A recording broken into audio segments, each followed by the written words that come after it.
Good morning, ladies and gentlemen, early risers. It's my great pleasure to welcome you to Rice University's Baker Institute for Public Policy. This year, as many of you know, we're commemorating our 25th anniversary, looking back on all that we built to become a premier public policy think tank and looking ahead to a dynamic future. It is my hope that this morning's event will shed important light on the Persian Gulf, arguably one of the most geopolitically sensitive regions on Earth today. If I was giving this introduction in UAE, Saudi Arabia, I'd refer to it as the Arab Gulf. But since we're a neutral territory here, I'm referring it to the historic name, the Persian Gulf. From decreasing oil and gas prices to demographic shifts and new security concerns, understanding the Persian Gulf region is absolutely crucial for policymakers and private sector leaders alike. Through the collaboration of the Baker Institute Center for Energy Studies and the Center for the Middle East, today's conference brings together some of the brightest minds on these topics. And we welcome our speakers and our panelists. As the world's highest ranked research program related to energy, a distinction of which the Baker Institute is immeasurably proud, the Center for Energy Studies provides a much needed look into the economic shifts occurring in the Persian Gulf related to hydrocarbons. The Center for the Middle East is one of the most important high-profile programs we have at the Institute, and in turn draws in on the history and expertise in conflict resolution and the socio-political dynamics in the Arab and Iranian spheres, and to demonstrate how these shifts have important consequences for stability and security in this region, as well as for U.S. national security interests. So ultimately, as today's speakers will reveal, nations in the Persian Gulf will face a number of serious challenges in the coming years, from climate change to the need to wean off oil-dominated economies. Here in Houston, the energy capital of the United States, we understand that these foreign policy issues are, of course, of tremendous domestic consequence also, and we aim to provide an ideal forum for nonpartisan, data-driven discussion on these topics. And when I say we're nonpartisan, we just hosted Mitt Romney, and for our gala in November, we're hosting the former President of the United States, Barack Obama. So please, it's not just rhetorical. Please now join me in welcoming Dr. Jim Crane, the Wallace Wilson Fellow for Energy Studies, to speak more of today's conference. Thank you.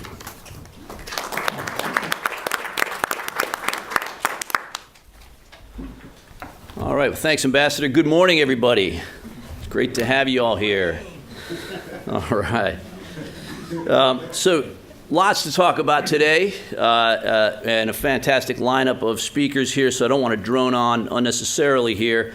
Of course, in an oil town like Houston, the Persian Gulf is of inherent interest, so no surprise that we're having a conference on that subject. And there's been lots happening. I mean, I think there's so much happening in the U.S. right now that we tend to forget sometimes to look overseas, but there's, I can guarantee, assure you, there's just as much happening in the Gulf as there is here. So just to set the tone here, the Persian Gulf countries have been really the world's epicenter of energy for quite a long time. Oil exports from the region kicked off way back in 1908 from Iran. And this was just a couple of years before the British Navy made the strategic decision, actually under Churchill, to switch its fuel source for its ships from coal to oil. So fairly quickly thereafter, oil started to take on a strategic value. And the producer countries of the Persian Gulf turned out to be where a lot of the oil was at. They were very underdeveloped at the time. Quickly became linchpins of the global economy. So since then, we've had lots of events. Just to remind you of a few of them, the 1973 oil embargo and the big nationalizations of their oil sectors, the 1979 Iran Revolution, and the hostage crisis and other related events. Several wars in that region, some of which the United States has been involved in. The strange, unlikely emergence of Dubai as the world capital of bling, and now overshadowed by Qatar, which has the highest per capita income of any country in the world. So today we're going to look at some of the post-Arab Spring, that period, and some of the changes, some of the rapid-fire changes that have been occurring there. Just to name a few of them, just to sort of set the tone here, the resurgent conflict between the U.S., the Gulf monarchies, and Iran, and sometimes throwing Israel in that mix. The blockade of Qatar by its neighbors, its erstwhile brethren. The grinding and sort of seemingly unending wars in Yemen and Syria, and the contrasting approaches and involvement of some of the different countries in the Gulf. It's a headstrong, new, younger leadership in some of these countries that is seemingly less deferential to the West. The coming generational transition in the Saudi royal family.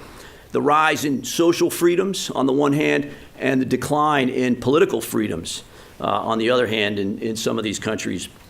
Climate action and the threat that it poses to these economies that are very dependent on oil exports.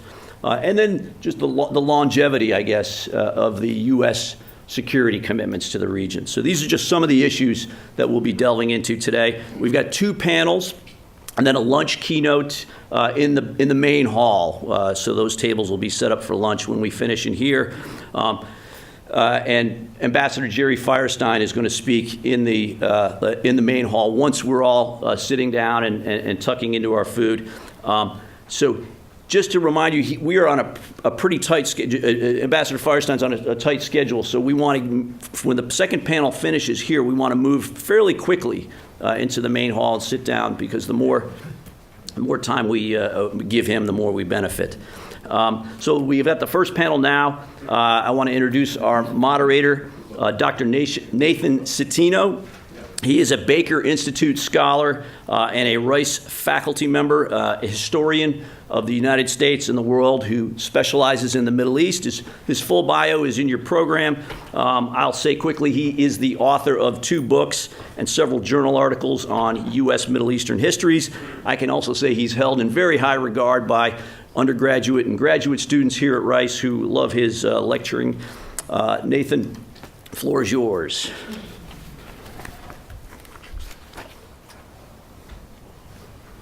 Thank you, Jim, for that very kind introduction. And as a historian, I especially appreciate your placing our discussion today in a historical context.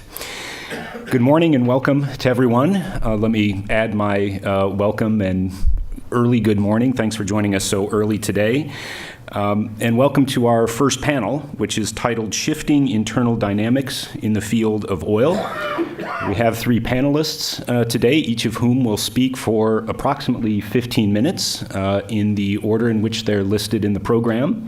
And then following their remarks, they have agreed to take comments and questions from the audience. We'll break at about 10 o'clock for a coffee break. So our first speaker this morning as part of the panel is Dr. F. Gregory Gause, who's Professor of International Affairs and the head of the International Affairs Department at the Bush School of Government and Public Service at Texas A&M. And Dr. Gause will be addressing the topic Shifting Internal Politics and Social Dynamics in the GCC. Our second panelist is Dr. Mohammed Ayatollahi Tabar. And Dr. Tabar is a fellow for the Middle East here at the Baker Institute and associate professor at the Bush School of Government at Texas A&M. And he'll be addressing Iran's Persian Gulf policy after the JCPOA. And then finally, last but not least, our third speaker will be Dr. Crane, whom you just met, the Wallace S. Wilson Fellow for Energy Studies here at the Baker Institute. And Dr. Crane will be speaking on climate strategy for producer countries, the case of Saudi Arabia. So I'll next turn the microphone over to Dr. Gause. Thank you. Thanks, Nathan. Howdy. Any Aggies out there? Thank you. Thank you. In College Station, we begin all our talks by saying howdy. I know you urban sophisticates here in Houston might not appreciate that bit of Texas, but that's where we are. It's a great pleasure to be here from the Bush School.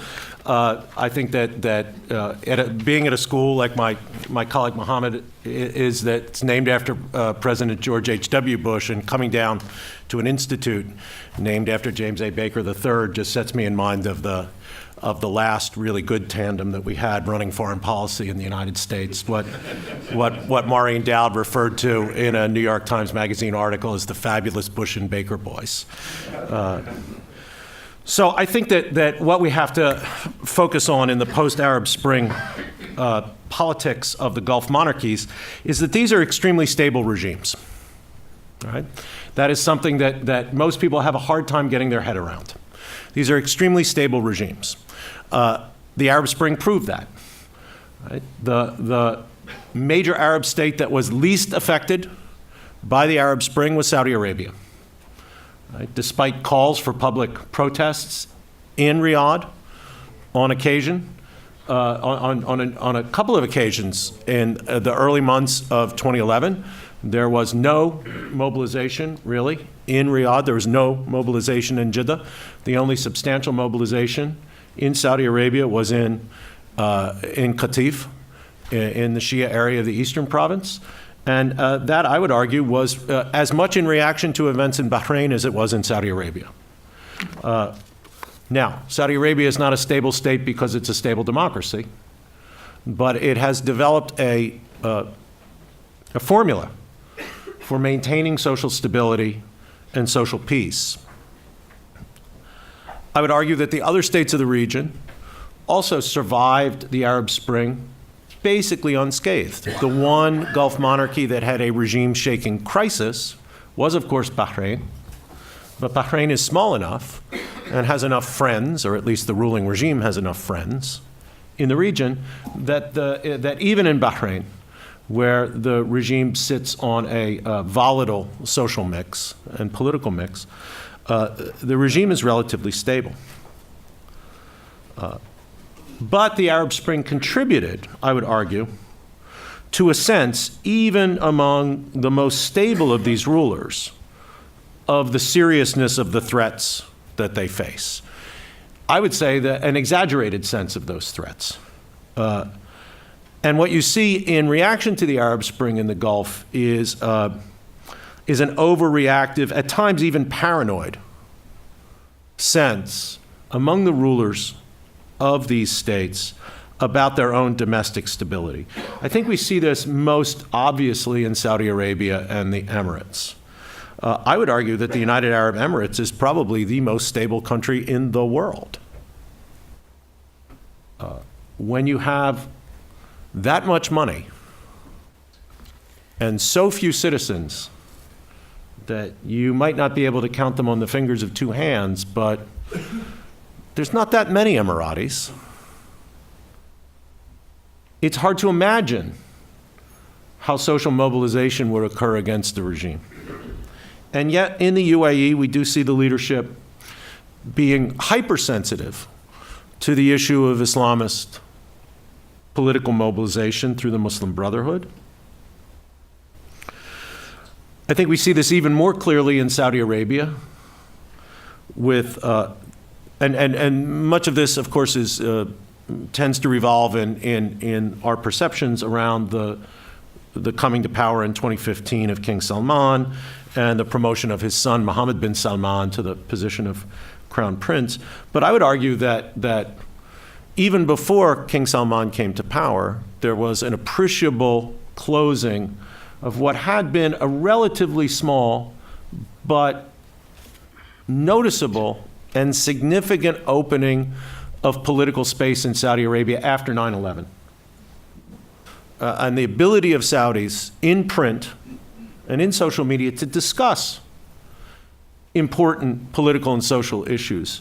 It was actually interesting to read the Saudi press in the 2000s, in the decade of the 2000s. You could actually learn something from reading the Saudi press. I don't advise you to read the Saudi press now. It's not worth your time. But in the 2000s, there was, from a very small bar, an opening.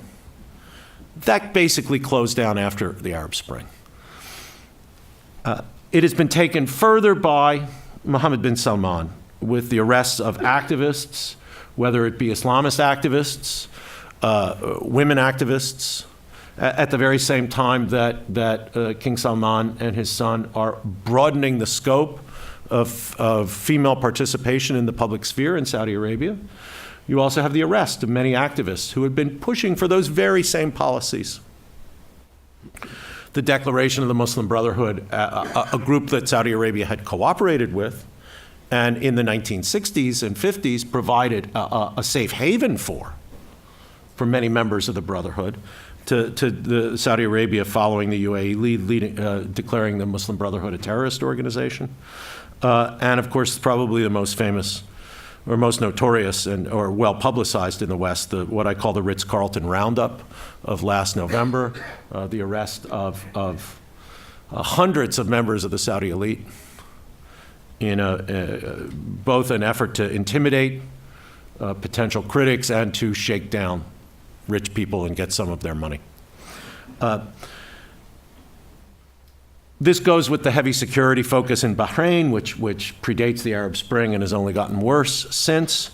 And even tensions in Kuwait, right? The most, if you will, liberal, and I use that word in quotes, but the most liberal of the Gulf monarchies with a real parliament and real elections and a much greater degree of freedom of speech than any other Gulf state. If you do enjoy Kuwaiti politics and enjoy following them, reading the Kuwaiti newspapers is actually a really useful thing. It's a relatively free press, and you can learn stuff about Kuwait from reading the newspapers. But even in Kuwait, we see the arrest of parliamentarians, and as the New York Times told us yesterday, a good amount of book banning. This hypersensitivity, of course, also affects foreign policy as well. It affects the policy of Saudi Arabia and the UAE toward Iran. That's not just a geopolitical conflict and a conflict for influence in places like Iraq and Syria and Lebanon and Yemen, but it also expresses a fear on the part of the Gulf regimes that Iran can intervene directly in their domestic politics through the mobilization of Shia citizens in those countries. And we see this also in the Gulf split, which we're going to talk about more on the second panel. But the fact that in Saudi Arabia now, if you are identified as a dissident, one of the things that you get labeled as is a Qatari agent or even a traitor, right? Because you had some affiliation with Qatar. And there seems to be a real, even if exaggerated and at times I think even fanciful, belief on the part of some Saudi elites that Qatar is interfering in Saudi domestic politics. And so you have this conundrum of these very stable regimes believing that they are weak and being undermined, leading them to what I think of as, in the most extreme cases, a paranoid reaction to their own domestic political situation. Now, I think that we can't forget that the price of oil is a major driver of social and political change and social and political initiatives in this part of the world. And I'll use my remaining few minutes to talk a little bit about that with a particular focus on Saudi Arabia. All right, Mohammed bin Salman came into office with his father with very ambitious plans to change Saudi Arabia economically and socially, not politically, but economically and socially. Well, politically as well, in terms of the consolidation of power within his own hands, right? And just as a brief aside, Saudi Arabia for decades had been ruled in effect by a committee of senior princes. And Saudi politics and Saudi policymaking reflected all the negative elements of committee work. And those of you who are affiliated with universities will sympathize with this, right? Committees are slow, they are conservative, they cannot come to quick decisions, they cannot grasp opportunities. Things rarely change through committee. But the flip side of that is that committees are cautious, they're prudent, they don't let you go off and do stupid things.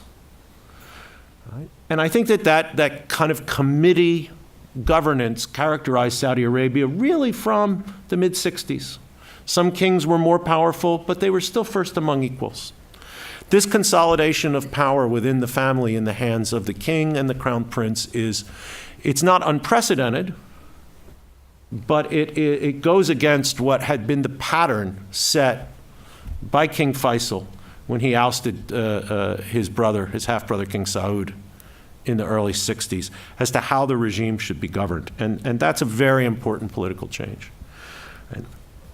But if we look at Mohammed bin Salman's ambitious plans for Saudi Arabia, I think that they were driven more by the collapse of oil prices than by anything else. Remember, when King Salman comes to power, it's January 2015. What had happened? Well, the collapse of oil prices that begins at the end of 2014. And 2015 and 2016 were not good times in the oil patch, either in the Gulf or I think maybe even here in Houston, who knows? That was a joke. I hope you all did fine during 2015-16, but you might not too soon for jokes. Right? But you might not have heard, but oil prices went way down, okay? At $30 a barrel or $35 a barrel, Saudi Arabia could not sustain its welfare state. And thus, there was some sense that radical change had to occur. And thus, MBS has Vision 2030, the proposal of the 5% privatization of Saudi Aramco in an effort to try to monetize the stuff in the ground so they could use it now. Changes in subsidies, increasing the costs of elements of everyday life, water, electricity, petrol at the pump. And of course, the social changes on women, right? Women driving, which were justified not just socially, but economically. Right? The need to get women into the workforce to have a more efficient and effective non-oil economy in Saudi Arabia, and public social life, which was also justified on economic grounds that we have to spend our reals at home. We shouldn't be going to Dubai. We shouldn't be going to Beirut. We shouldn't be going to Euro Disney. We have to spend them at home, right? And at $35 a barrel, there was, I think, an elite consensus that something had to change. But as oil prices have recovered, we have seen the breadth of MBS's ambition scaled back. $75, $80 even Brent oil presents Saudi Arabia with a much more stable fiscal picture than $35 a barrel oil.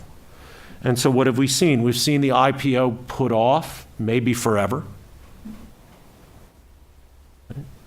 We've seen a return to spending from the austerity budgets of 15 and 16 to a deliberately expansionary budget this year and a forecast expansionary budget next year. The restoration of some salary cuts for public employees. The return of holiday bonuses, hooray. Everybody likes to get a holiday bonus, right?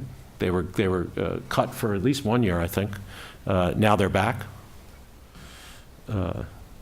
thanks to the beneficence of His Majesty the King. It's really difficult to change an oil-based economy. And at $70 to $80 a barrel, the Saudis, I would argue, don't feel that they have to change as much. Does this mean that MBS is down and out? I doubt it. I see no visible sign of a blocking coalition emerging within the family against him. That doesn't mean that there isn't quite a bit of grumbling within the family about him. There is. This consolidation of power cuts out all of his cousins, right? Even his brothers. And there is grumbling about that. But I see no visible evidence of blocking coalitions emerging. I'll just end, as my time's up, on one final point. I actually think that even if MBS resigns and decides to spend the rest of his life on his yacht, he's made one particular change that is going to have a profound effect on Saudi Arabia, and that is the women driving issue. I don't think that we can underestimate how important that's going to be for the social life of the country, the economic life of the country, and at some point, who knows when, the political life of the country. I think that we have very little sense of how important this is going to be. But I think down the road, it's actually going to be, down the road, it's actually going to be maybe the most important thing that MBS ever does. Thank you.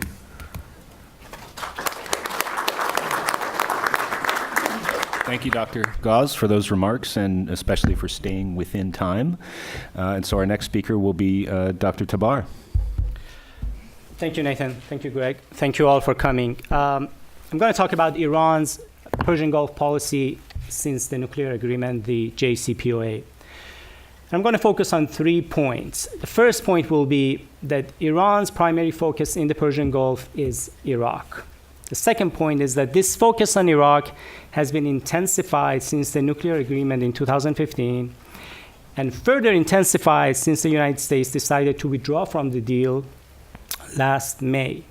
And the third point will be that Iran's approach in gaining influence in Iraq is a function of its own unconventional domestic politics through creating a set of parallel institutions in Iraq, replicating its own institutions inside Iran. Let me start with the first point. While Saudi Arabia, UAE, and the United States seem to be primarily concerned with Iran, Iran's main concern is actually Iraq. It's a country that shares a 1,600-kilometer border with and rich oil reserves along the borders. It's a country that Iran fought with for 8 years. It was perhaps the longest war of the 20th century. It's a strategic rival in the sense that no matter who is in charge in either capital, the two countries have had tensions and conflicts since Iraq's independence in 1932. Both before and after the 79 revolution, under the Shah and under Ayatollah Khomeini, and now the current leader. Both before and after the 2003 invasion in Iraq under Saddam Hussein and before the Ba'ath Party, and then later in the post-invasion governments in Iraq, the two countries have had a lot of issues, although tensions have been much less since 2003.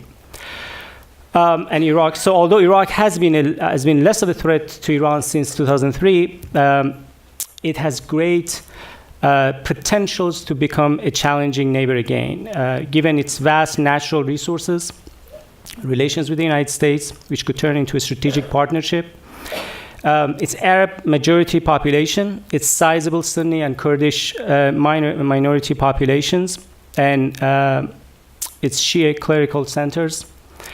All of them can pose a wide range of economic, political, ethnic, and ideological threats to Iran and its regime. But it's not just Iraq's strength, also Iraq's weakness if it becomes a failed state. Which you can argue it is, can be a dangerous neighbor to Iran too, through becoming a fertile ground for Salafi, Takfiri, and other Saudi-backed Wahhabi groups so they could carry out attacks inside Iran, as we have witnessed recently a couple of weeks ago in the oil-rich province of Khuzestan. So Iraq is Iran's perhaps most important and critical neighbor. Now, let me turn to the second point. Iraq has become an even more important country to Iran since the JCPOA. The nuclear agreement injected a tremendous amount of insecurity into the region, and perhaps unintentionally so.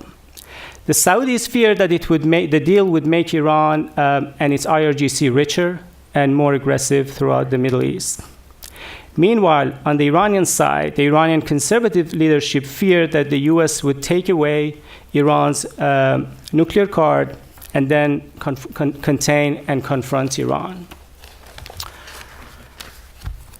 More importantly, not just regionally, domestically, there was fear that there were a lot of fears that the deal had been designed to change the internal balance of power against Iran's conservative leadership and the Revolutionary Guards by rewarding Rouhani and his centrist and reformist allies. So there were these two fears that, from Iranian perspective, that the JCPOA could create, and from Iran's conservatives' perspective. So the Trump administration's decision to pull out of the JCPOA last May exacerbated the first concern the regional concern, but mitigated the second one. Now Iran has given up its most important and the most challenging and valuable aspects of the nuclear program. The most critical sanctions, the financial energy-related sanctions, have been either restored or will be restored in November, ironically on November 4th, which is the 39th anniversary of the hostage crisis.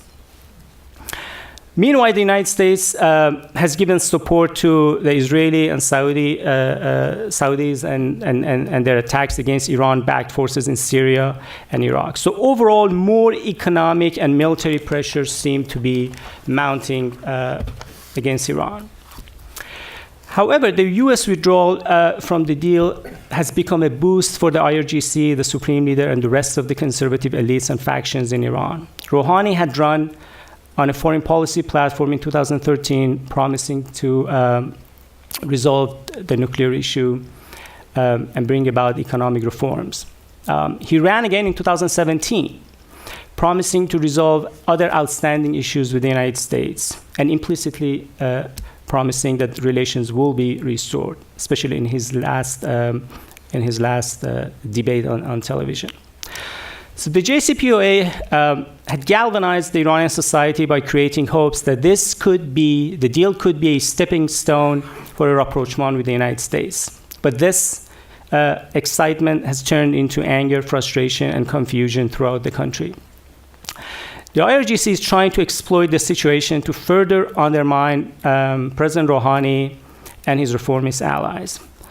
And it has become increasingly difficult for Rouhani to claim that he has had foreign policy and economic achievements. Instead, it is the IRGC, the Iranian Revolutionary Guard, that claims it's providing public goods to the population in the forms of security to Iranian citizens by defeating ISIS in Syria and Iraq. Otherwise, they argue that Iran would have become another Syria. So by demonstrating competence, particularly in Iraq, they hope to translate this foreign policy, or what they consider foreign policy success, into domestic gain. So Iran is leverage. Iraq is the leverage that they can use both domestically against their internal rivals and regionally to balance the United States, Saudi Arabia, and the Emiratis and others. Now, let me turn to the third and final point. So gaining influence and maintaining influence in Iraq is not an easy task for Iran, given the pushbacks that Iran has experienced by the United States, by the Saudis, and also historical and mutual animosities that exist between the two nations, Iran and Iraq, and also a host of other reasons. There have been signs of backlashes in the Iraqi state, society, and even Shia circles against an Iranian influence, or what they consider Iranian or IRGC domination. So here's the critical point. So this is not the first time that the IRGC and the Supreme Leader in Iran, in Iran are encountering resentment from a state, a society, or a religious establishment. In 1979, they were dealing with a similar problem in Iran itself, when they were facing a secular state apparatus that they had inherited from the Shah and his father, a society that had powerful nationalist and leftist forces and various ethnic groups throughout the country, and an independent religious establishment, the Shia clerical establishment in Iran, which was predominantly against Ayatollah Khomeini's concept of the guardianship of the jurist, or Velayat Faqih. So how did they deal with this? By creating an Islamic parallel state. Ayatollah Khomeini hoped to control the state and eventually absorb this secular state.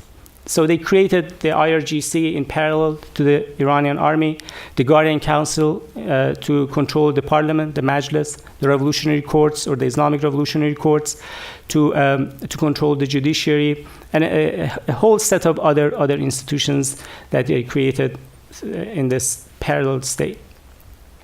But these two entities, the state and the parallel state, they remained separate. And actually, the conflict between the two intensified over time. So the parallel state, the Islamic State, could not absorb the state. Every supreme leader, well, there have been only two supreme leaders so far, Ayatollah Khomeini and Khamenei, has had conflicts with every single president. Khomeini had conflicts with the first president, Bani Saad, and with Khamenei when he was president. Khamenei has had conflicts with every president he had, with Rafsanjani, with Khatami, even with his own hand-picked favorite president, Mahmoud Ahmadinejad, and now with President Rouhani. And perhaps it is because whoever is the president is constrained by institutional, settings that in which they're dealing with. So usually they have to reflect the popular sentiments, especially on economic and foreign policy issues. So nevertheless, despite all these problems and conflicts, the parallel state has managed to contain and control the state and the nation in Iran since '79. So this model has been used not just in Iran, outside of Iran, in Lebanon through the creation of Hezbollah. So Iran is now having a tremendous amount of influence over the Lebanese government through Hezbollah. And now the IRGC is trying to replicate this in Iraq by helping create and influence Hashd al-Shaabi, or the popular mobilization forces in Iraq, and also in Syria to some extent, and in Yemen by working with Ansar Allah. So this is a very ambitious parallel state building project that Iran is slowly pursuing and expanding in the region. But its primary focus is in Iraq for a whole set of political, ideological, and domestic reasons that I mentioned earlier. Let me stop here, and I'll be happy to answer questions you have. Thank you. Thank you.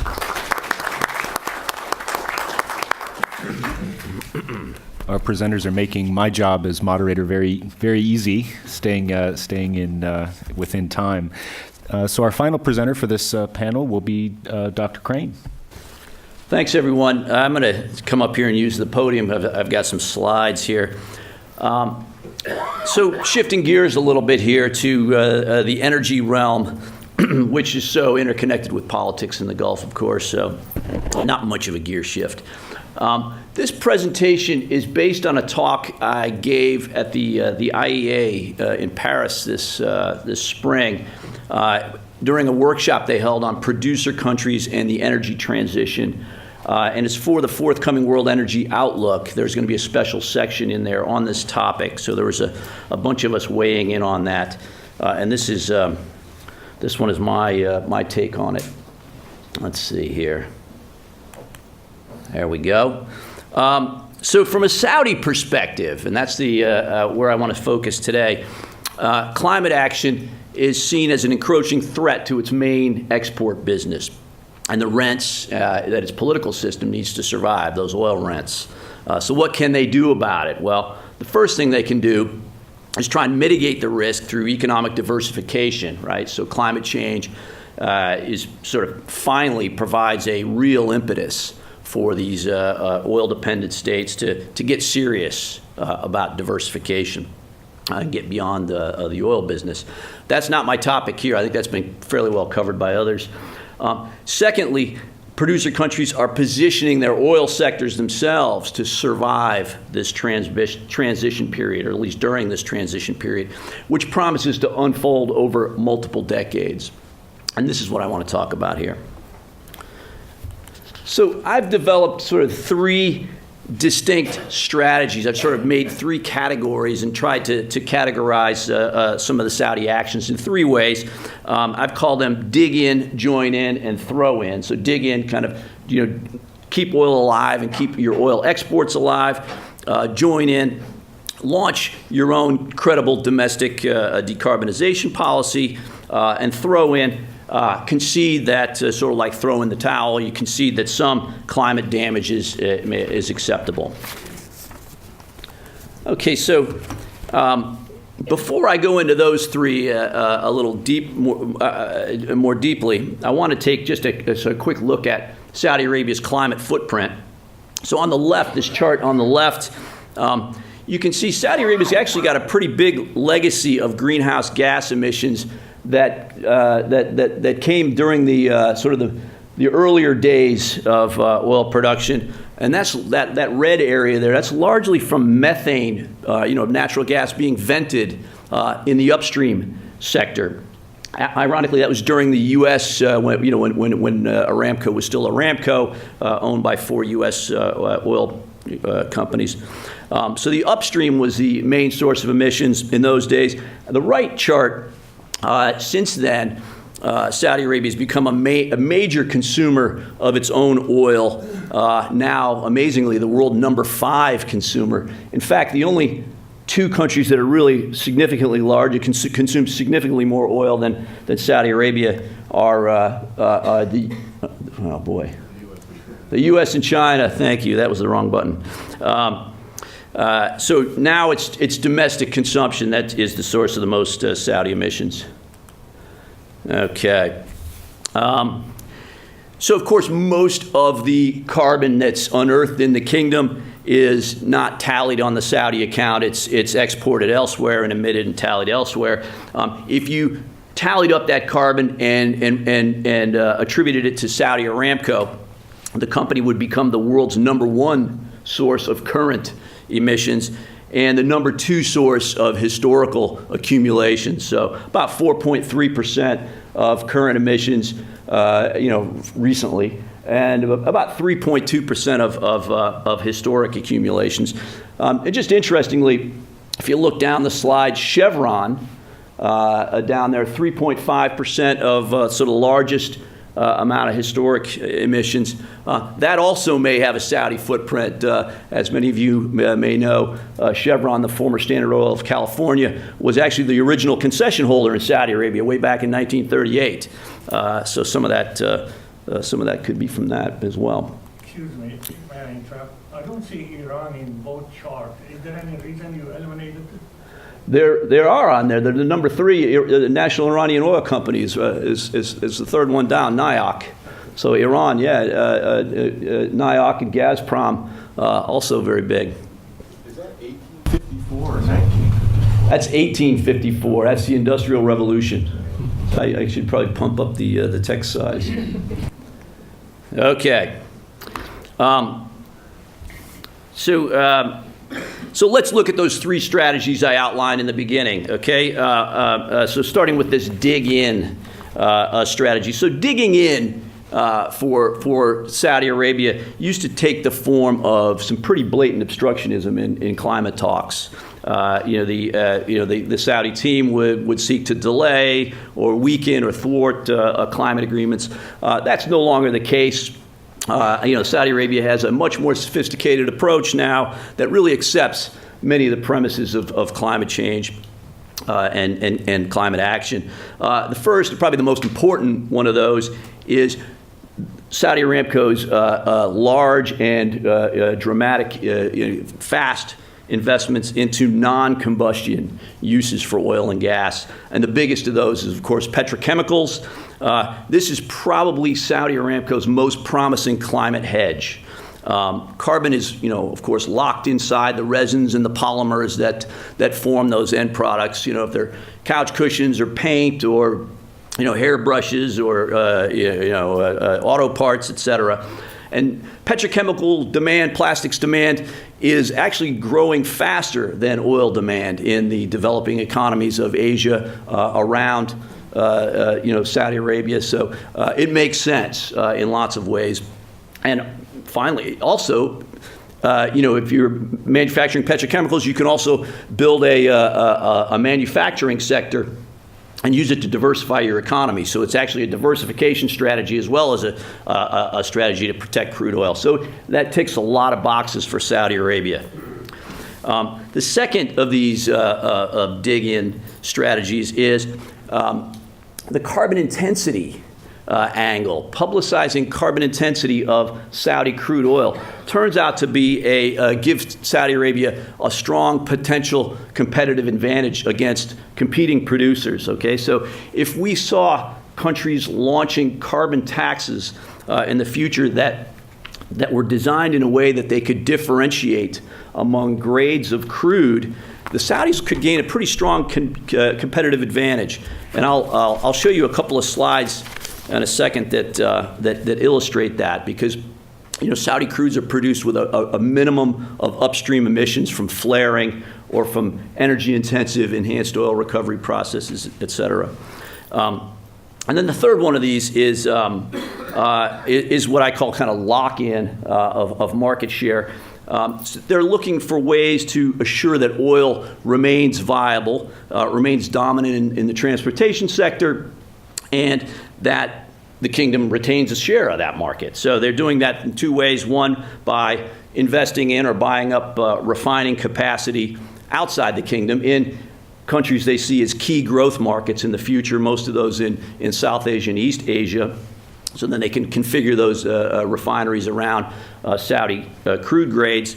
And another way, by backing the internal combustion engine, which is the main technology that uses oil. They've got Aramco's got its research center in Detroit, sort of looking into and backing a highly efficient internal combustion engines that can retain a cost advantage over electric vehicles.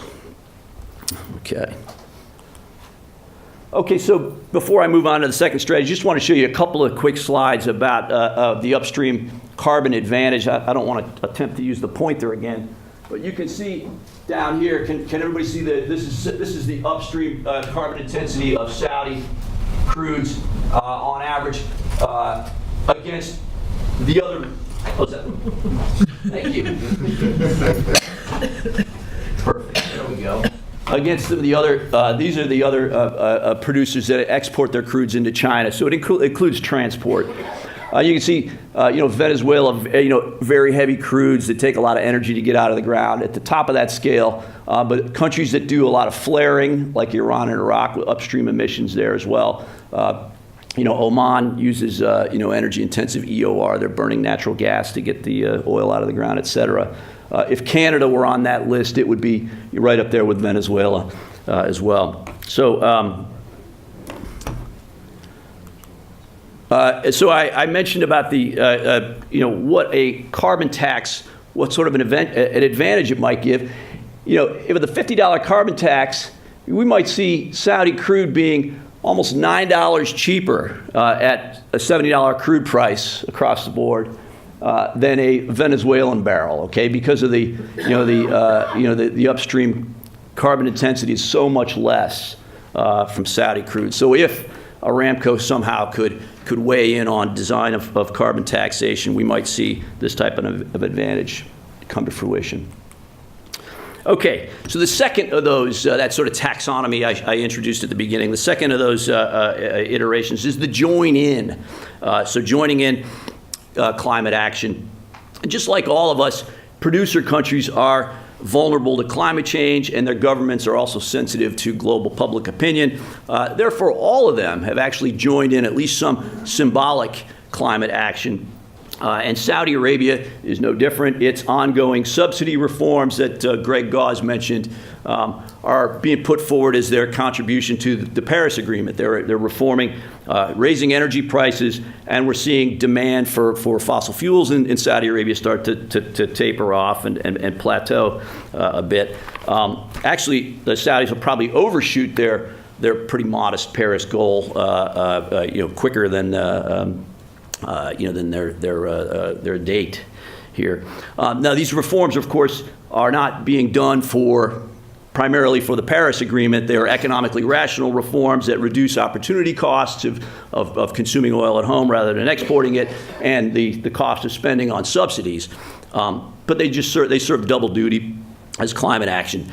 Now, internationally, the Saudis are promoting a different sort of climate action and policies that seek to retain fossil fuels in the energy mix.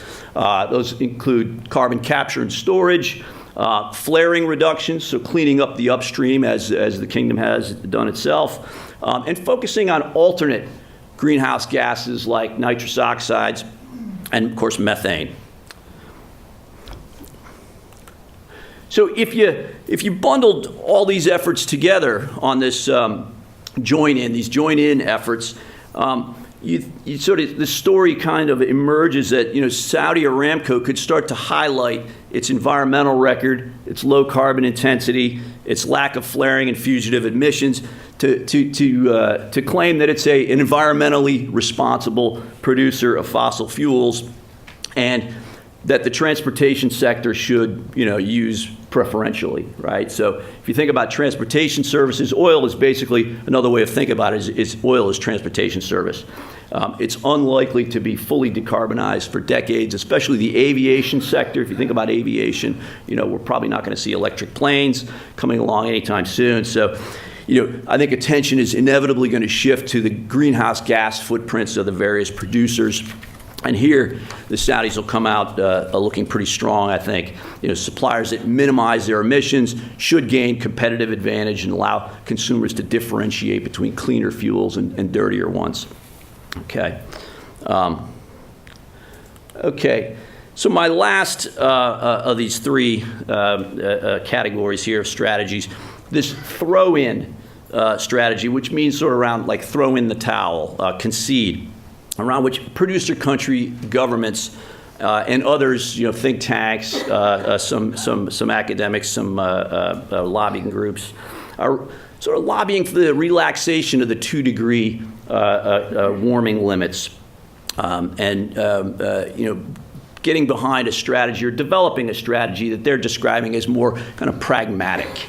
So this, they argue that compliance with the 2-degree limits is too costly for producers. A dramatic decarbonization to stay within that carbon budget is at this point very difficult and very costly, and that actually for some of them, more climate damage might be preferable to the cost of rapid decarbonization.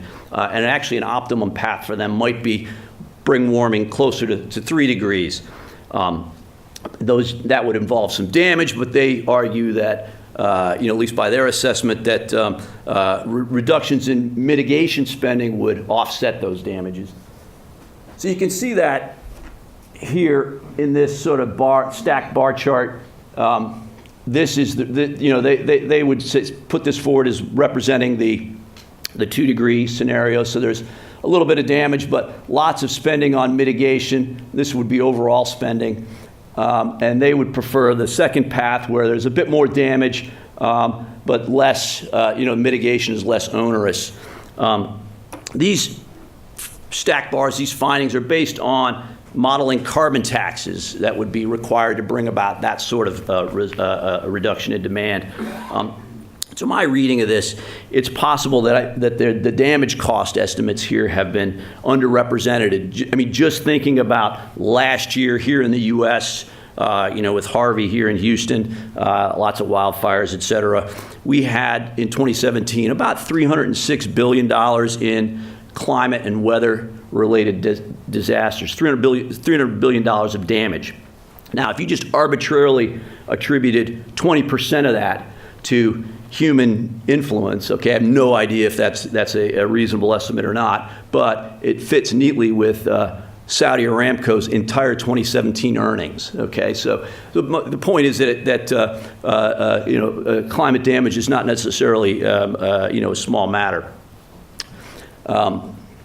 Just some concluding thoughts.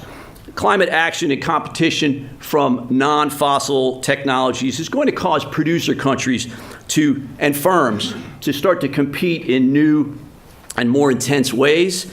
I think countries are going to start leveraging their unique comparative advantages. I think Saudi Arabia has some very strong ones to bring to bear in this competition. And in the end, I think it's really going to be economic diversification for those countries that ultimately helps them, build a backstop for climate risk. And then just one final thought is about OPEC. I think OPEC, if we're lucky, might play a useful role in this on behalf of producer countries, helping them get through the sort of energy transition period, as a forum for climate collaboration, even kind of pushing standards on upstream emissions, et cetera. So that's all I've got. Thank you.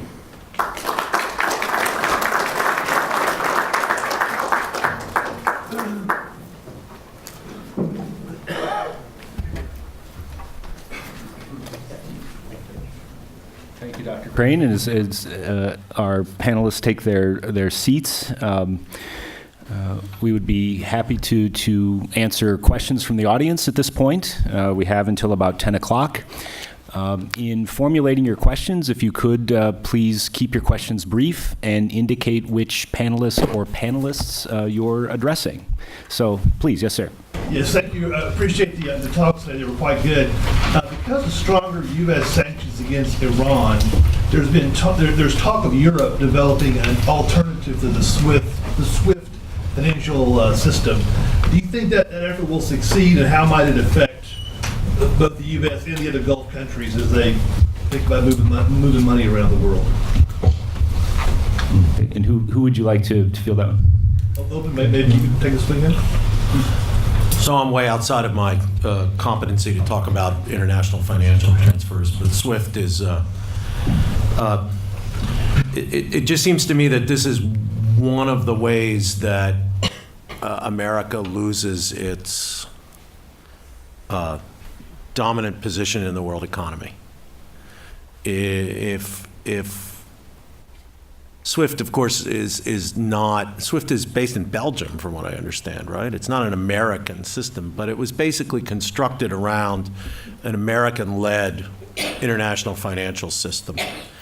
And if through our own policies we encourage other really rich countries to develop alternatives to SWIFT, it seems to me that it's kind of we're paving the path of our own decline.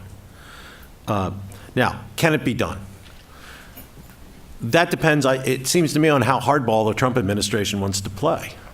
And this is an administration that seems to be perfectly willing to at least talk hardball. If not play hardball, they'll talk hardball. And if you get, the Federal Reserve basically saying that anyone who uses this alternative system will be denied access to the United States financial markets, that's a pretty hard choice to make. So bottom line, I don't know, but my guess is that if Europeans want to buy Iranian oil, they're going to buy Iranian oil. Can I add something to that, Nathan?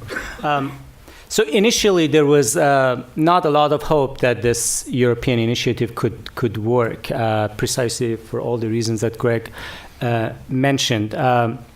But it seems that there are more hopes that this could be a framework in which not just the Europeans, but also other countries, including India, can use to buy Iran's oil or to do business with Iran. And I think it was Iran's foreign minister a few days ago, in an interview, he mentioned that, again, he expressed some hope, and also some other countries. But what's important is not just this framework, but along with a number of other, international organizations that Iran can use, together all of them might be able to reduce the impact of U.S. sanctions, unilateral or secondary sanctions. So just today, the Hague International Court at Hague ruled in favor of Iran and asking the United States not to impose humanitarian-related sanctions on Iran. So events like this, or international institutions like this, together with this European initiative, they could potentially help Iran reduce the negative consequences of the U.S. withdrawal from the JCPOA. And one final point, and that is, Iran is hoping that eventually the United States will rejoin the nuclear agreement.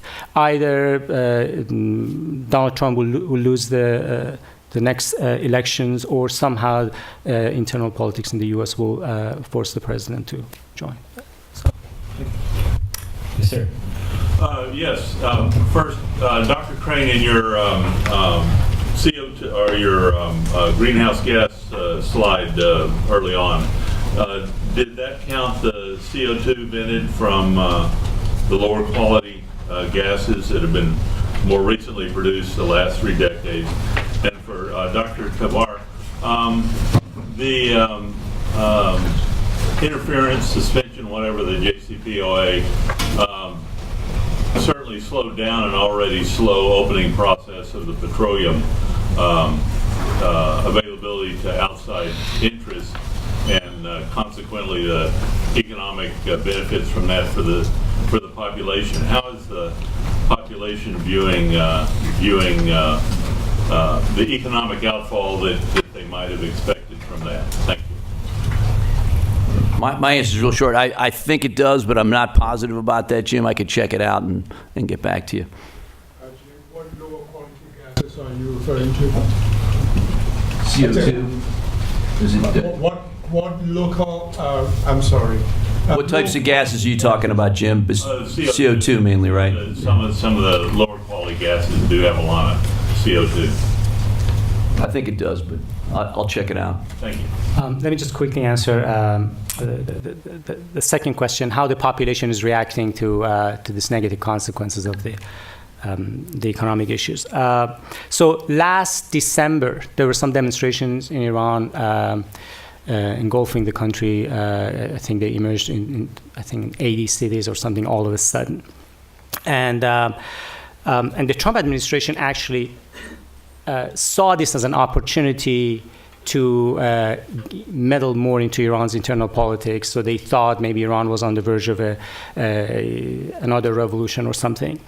But there is an important aspect of this event that is largely misunderstood. So these demonstrations did not come out of nowhere. Suddenly there was some political opening. Various conservative clerics throughout the country, they were blaming the Rouhani administration for creating these economic, basically bad economic policies, and encouraging certain groups to go out and protest. That's how it initially started. But soon others joined us, and what was supposed to be an anti-Rouhani demonstration eventually became an anti-regime demonstration. So there are a lot of, again, grievances going on, but so far, with the help of, I guess, the security forces, it's been kept, I guess, under control. But things can get out of control again. And people also understand that they cannot blame everything on the Rouhani administration. It's partly, again, they blame things on the United States by not rewarding Iran for the nuclear concession. Question right here. Hi, just a question for anyone who wants to respond about your expectations about the possible cessation of Saudi and Emirati hostilities in Yemen, but maybe especially for Dr. Tabar, the extent to which the continuation of hostilities are motivated by perceived or like continued Iranian intervention, or at this point would it sort of be a loss of face for the Saudis to sort of back down? In Yemen? In Yemen. I think Dr. Goss is more qualified to talk about this, but let me just briefly say one point, and that is, I think while Iran is very much involved in Iraq, I think there have been a lot of exaggerations in Iran's involvement in Yemen, and I see this more probably as an excuse by the Saudis to do whatever they want in Yemen. So I actually think the Iranians are more involved in Yemen than Mohammed does. If anything, the Houthis, less than in Iraq, obviously, less than in Lebanon. I mean, the Houthis are not Hezbollah, right? But the Houthis want to be Hezbollah. The Houthis, I think, are very actively campaigning to be Hezbollah. And I mean, my soundbite on this is that they want to be Iran's clients more than Iran wants to be their patron. But I think it's just the Iranians can't help but be somewhat involved because it's a cheap and easy way to really stick it to the Saudis. And I mean, we know that there are Hezbollah trainers in Yemen. We know that there are some arms getting to the Houthis. We know that there's some missiles getting to the Houthis. I don't think that they're made in Yemen. I could be wrong, but it seems like, to me, it's more likely that the Iranians are getting to. So I think the Iranians are involved, but certainly not as involved as the Emiratis and the Saudis, okay? The Emiratis and the Saudis, I think, have gotten themselves stuck. Everyone who gets involved in Yemen gets himself stuck. The Ottomans got stuck in Yemen, right?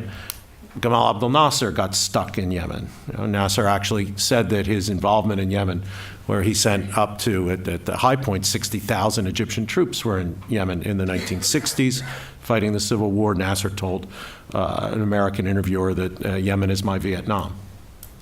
And the Saudis and the Emiratis thought that they could roll up the Houthis relatively easily. So I've always tried to ask Saudis, what's the bottom line? I mean, what can you settle for in Yemen? And I actually don't think this is driven by some profound sectarian bias.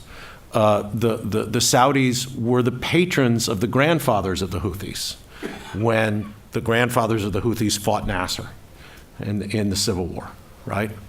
And fought the Republican forces. So I think that this is, it's a matter of helping the Saudis to get to an off-ramp. And what's that off-ramp? Can the Saudis live with the Houthis? Of course they can live with the Houthis. Can the Saudis live with the Houthis in Sana'a? Up until now, they haven't shown any willingness to live with the Houthis in Sana'a. Up in Sada, up in the north, yeah, that's their territory, right? That's Houthi territory. That's the Zaidi heartland. But I think right now the Saudis can't live, or they haven't been able to get their heads around living with the Houthis in Sana'a, but they can't drive them out of Sana'a, and that's where we're stuck. And I think that we would need a much more active American diplomacy. American and European and Russian diplomacy. But unfortunately for the Trump administration, the only outside power that has any influence on the Houthis at all are the Iranians. And you would need to have the Iranians involved in this as well, in some kind of face-saving deal that might end the killing. It's not going to restore even the fragmented Yemeni state that existed before 2011. But it might help end the killing and solidify a radically decentralized confederal Yemen, which I think is the only way you're going to get any progress. Yes, sir. Yeah, question. The proxy war between Saudi and Iran and Emiratis. Do you foresee this proxy war eventually is going to turn into a real war or real conflict between Saudi and Emirati? And what would be the consequence of geopolitical environment of the Persian Gulf and the Strait of Hormuz? And what would be the impact on the oil prices? Yeah, I don't think that it's going to turn into a real war. The Iranians don't want to fight a real war. They know that the one thing that might get the United States involved directly in hostilities with Iran would be Iranian military action against Saudi Arabia or military action against Saudi and Emirati tankers in the Gulf. That's what got the United States Navy involved in the late 80s at the end of the Iran-Iraq War, right? The Iranians are winning this proxy war. Why would they escalate at the risk of bringing the United States in? And the Saudis and the Emiratis don't have the capabilities. I mean, they can't even win in Yemen, right? Right? So I don't see any incentive for the Iranians to escalate from this asymmetric conflict in which they're beating the Saudis in Iraq, they're beating the Saudis in Syria, they're beating the Saudis in Lebanon, and they're giving the Saudis enormous headaches in Yemen. I mean, every place that the Saudis have confronted the Iranians, they've basically failed, with the possible exception of Bahrain, if you think that the Iranians were involved in Bahrain, right? Other than that, the Saudis have failed in this proxy war, and the Iranians are winning. Mohammed, did you want to add anything to that? Okay. Yes, sir. This is for Greg Oz. You had mentioned that the Saudis are comfortable at $80 a barrel oil. We're comfortable in at 30. Obviously. Now, are they going to be able to make their social commitments given the expenditures that they have to make in Yemen in Syria, as well as the possibility that there's going to be greater production at $80 a barrel from fracking that was not necessarily profitable at 30. Yeah. And what does that mean in terms of their internal stability? Right. Thanks. Brian Daves, Columbia PhD, former student of mine. Thank you, Brian. So there's a lot of moving parts here. Fracking didn't go down as much as the Saudis thought they would when they crashed the market in 15, right? I mean, there was less investment in fracking, but U.S. output actually remained remarkably stable through the downturn in prices, and we all know, I think everybody in Houston knows how that happened by really screwing the middlemen and the service providers and not paying them and all. But so I think that in the same way that the collapse of prices in 15 and 16 didn't drive the frackers out of the market, I don't know if $80 a barrel oil is going to bring so much more fracked oil into the market. It's going to bring some more, obviously, but I don't know if it's going to bring so much more in that it's going to fundamentally drive prices down. Then we'll see, right? So that's a big question mark. So the Saudis have a hidden weapon in their fiscal quiver, so to speak, and that is debt. The Saudis ran up into the late 90s, almost their debt to GDP ratio was well over 100%. And then when oil prices went up in the 2000s, the Saudis drew down their debt. It was like below 3%. So when the oil price decline hit in 15, the Saudis had plenty of cushion to borrow, and they have done so. Probably at the end of this year, Saudi debt to GDP ratio will be between 20 and 25%. So they've gone back into the debt markets in a big way. They have had absolutely no problem selling their debt.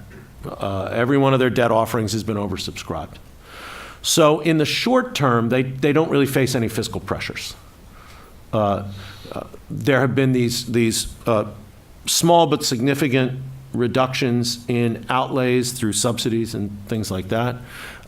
There's plenty of ability for the Saudis to take on debt. So I actually don't see them facing a fiscal crisis anytime soon. Their reserves have gone back up to over 500 billion. They were about 750 billion when the oil price crash hit. They got drawn down. They've actually been built back up a bit to over 500 billion. I think fiscally they're okay in the medium term.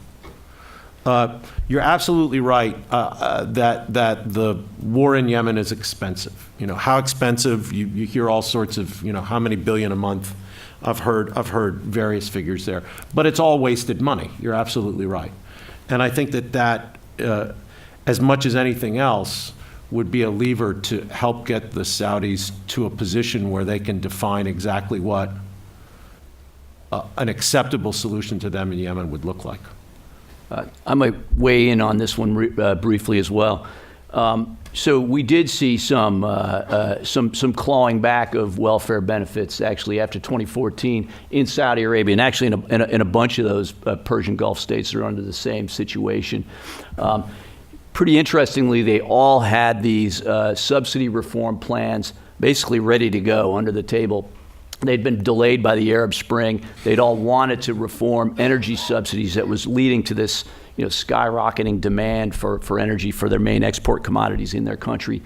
And this actually decline in oil prices was kind of gave them pretty convenient political cover to ram through some of these changes, claw back some of these welfare benefits, and actually put them in a little bit a better economic footing and bring down some of that really fast growth in demand that was cannibalizing their exports. So they didn't let it go to waste, and they managed to push those through while oil was low, and now that oil's going back up, they haven't backed off of those reforms. So I thought they used it well. In the back. Elliot Abrams wrote a book recently called Realism of Democracy. And in that book, he identifies good dictators, Pinochet, that creates institutions that society can build upon. And he mentions Mubarak, which gave us the Muslim Brotherhood to choose from. So is MBS, is he a good guy or not a good guy? I read that book and I wasn't convinced. It was basically a reworking of the Jeane Kirkpatrick argument from the 80s. Good dictators, bad dictators. I think we have to live in the world that we live in, and I think it's a real mistake for us to divide it up into the good and the bad. I think that there are some dictators who can, do good things in their society. I go back to the women driving issue. I think Saudis, as long as I've been going to Saudi Arabia, 30 years now, people have told me, we're ready. Our society is ready for this. It's not that we're not ready for women to drive. It's just that we don't have political leaders who are willing to take the political risk of making it happen. MBS, consolidating power in his own hands through his father, made it happen. I think that's, an example of a good use of dictatorial power from my standpoint. But it doesn't mean that I think that the Iranians are bad. I mean, I think you need to deal with governments as they exist. And so good dictators and bad dictators just seems to me to be a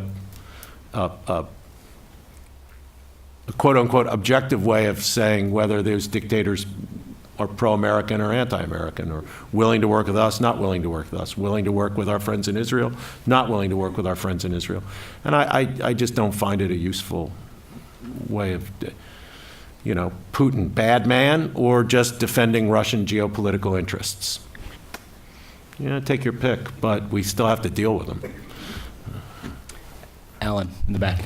Yeah, following up on Dr. Dosa's remarks a few moments ago about the respective interests of the different parties in Yemen, I'd like to look at Iranian interest in the rest of the conflicted areas like Iraq and Lebanon and Syria, and just see if there is any areas where there would be an acceptable involvement by Iran, by the U.S., some of these other countries, other than just regime change. In other words, is there some area where we would accept or could accept Iranians' natural and legitimate behavior in these countries?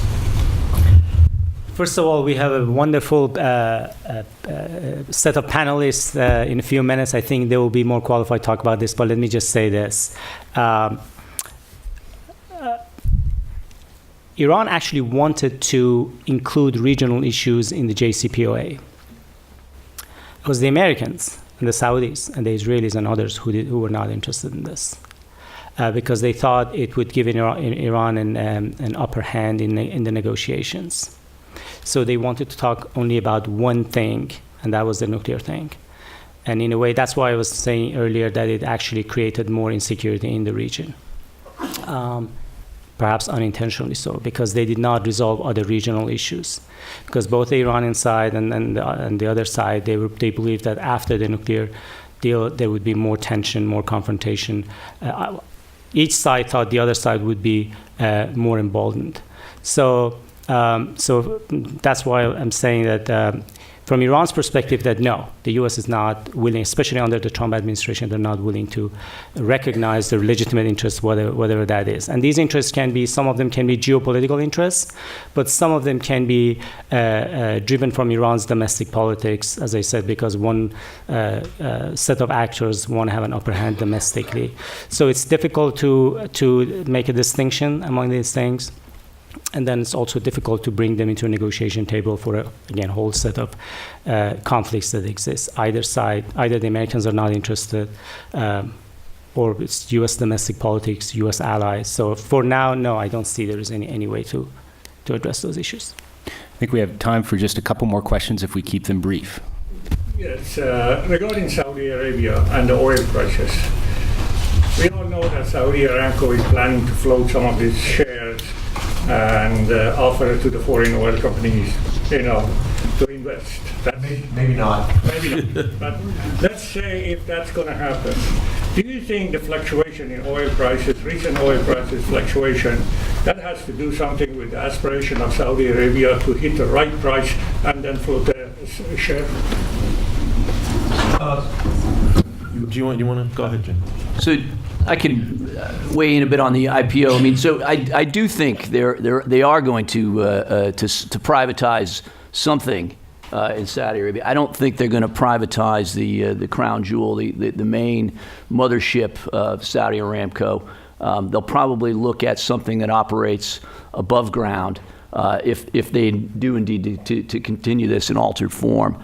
So you might see, as Saudi Aramco continues to acquire SABIC, the big petrochemicals company, we might see, SABIC's already partially privatized. The shares are being sold in the Tadawul exchange inside Saudi Arabia. We might see more of SABIC privatized.